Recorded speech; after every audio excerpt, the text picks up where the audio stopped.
Hello, Amber.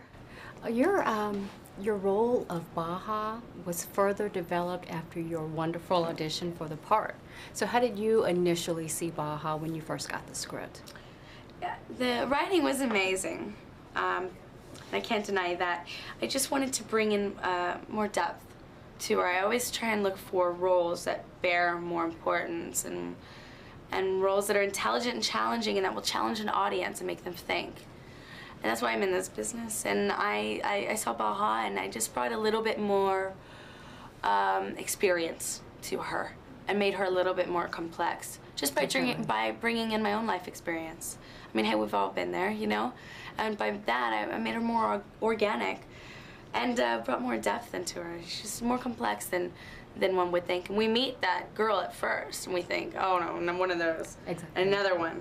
And then you meet that then you start to understand that there's more going on to her, and that's what's so brilliant about it. That was excellent, and I know that you just said you drew from your personal experiences to play Baja. So with this underdog, the underdog characters in this movie, do you think that Never Back Down is going to help underdog teens across America to stand up and do the right things no matter how it affects their popularity? I think that's the most important message in the film. It's to pick your battles, and Baja's battle at first was she was losing it. She was unhappy. She was with someone she was not happy with, only to be popular. She pretended to be dumb. She plays dumb. She smiles and is charming and sweet. And she's noticed that that's the easy route, the popularity. It makes high school easy, because high school is hard. Yeah. Such a hard time. She jumps out and does the tough decision. And those underdogs, like, they understand. Even the people that seem like they're on top, they don't have it that easy. And I think the message is that in Baja's case, she starts to win when she meets Jake, and she decides ultimately that she'd rather be who she really wants to be. She'd rather be that smart girl. She'd rather date who she wants to date, and she'd rather just not be popular if that's what it means. Whatever the consequence. Whatever the consequence. And of course, Jake's battle's different, played by Sean Ferris. His battle's different. Even Jaimin Hunsu, who plays Roka in the film, even his battle is different. I mean, that's what this film is about, is picking your battles, and is fight or flight, and doing the fight the right way. And hopefully people will understand that popularity isn't everything. And it's hard. It's a hard time in people's life. But this film kind of captures the essence of high school and coming of age. Absolutely. That moment, and it makes it fun and exciting and cool and sexy and fast-paced, and really it's done amazingly. I think it has a message, but it's not. It's more in the undertone of the film. Show me. Show you what? What you got? Show me. Can you take it to the ground?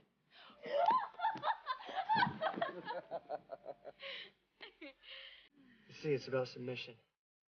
Exactly. Speaking of having a hard time, I know that your co-stars went through like 8 weeks of training for mixed media martial arts. You were in fabulous shape. You're gorgeous in the movie. Now, did you have to do any training to look so great? No, I don't. I mean, I didn't have to do any training. I'm thankful that I didn't. So you've never experienced mixed martial arts? No, I never have. What do you think about females doing the sport? Good for them, if that's what they want to do. I personally can't relate.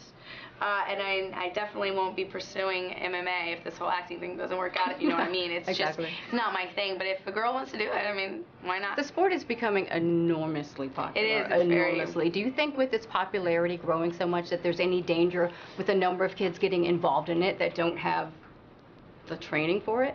I think that people decide what they're going to do based on their own willpower and their own life, and I think that this movie won't be the real reason anyone gets involved in violent actions. I think. I don't even know your name. Didn't we sleep together?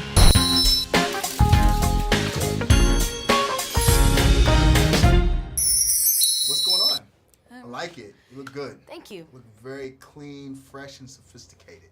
Thank you. It's a nice I look. like that combo of words. Oh, I'll cool. take it. All right. I'm glad you're taking it. Let's talk about this. Paranoia. What are you personally paranoid about? Anything?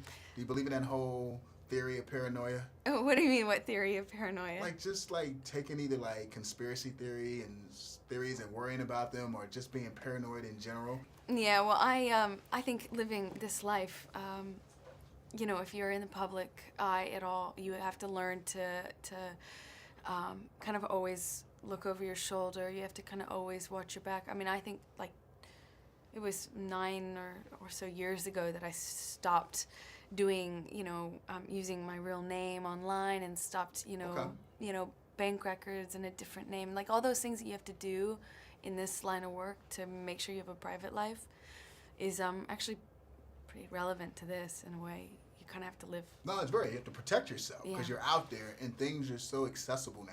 Yeah, it's hard. Safe. It's hard too, and I'm not so tech savvy, so I. Oh, you're not? No. Why not?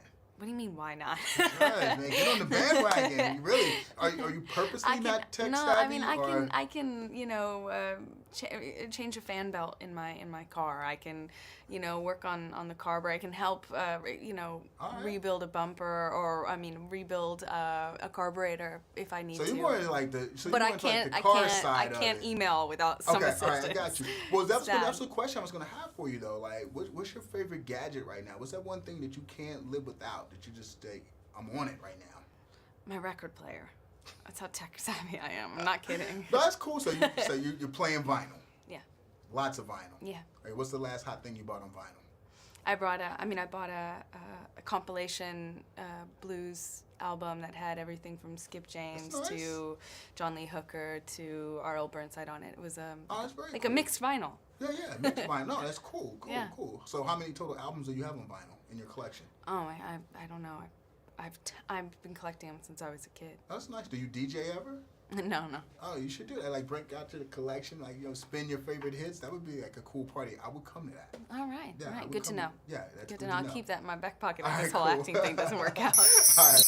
Now, part of this movie deals with a group of young kids. They have the entrepreneurial spirit. They're coming up with some new ideas. I want to find out from you, what's the one idea you ever had or a big idea you've had that totally didn't work, but it was a cool idea on paper? Well, this whole, like I said, this whole acting thing, it's yet to be decided. What do you mean yet to be decided? It's going in the right direction so far, right? I'm joking. I don't know. Like I said, I'm not so up on the new. I'm more retro obsessed. So I feel like I keep reaching backwards instead of trying to. That's actually a cool vibe though, because I like the fact that you're like, hey, I'm not all into the tablets or whatever. I'd rather just collect some records, spin some vinyl, books, do the whole thing. But you never had like that one idea you wish you could like bring to life, but just haven't been able to yet? Well, I'd really like to. I mean, I guess a few. I think I'd like to take a few.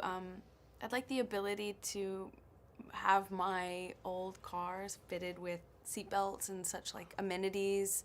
That would be really cool. Bam, that's a good idea because cars it's really hard. Back in the day, depending on their structure. Seatbelts and disc brakes and slots to put the baby seat in so that they don't fly out the window. And there's no baby seats. No, but it's interesting because old cars can be retrofitted with a lot of things. But try putting seatbelts in a car. It's not made for them. It's really tough. That's cool though. I like your old school vibe. I appreciate that. Thank you. No, thank you. It's refreshing. It's good. Thank you.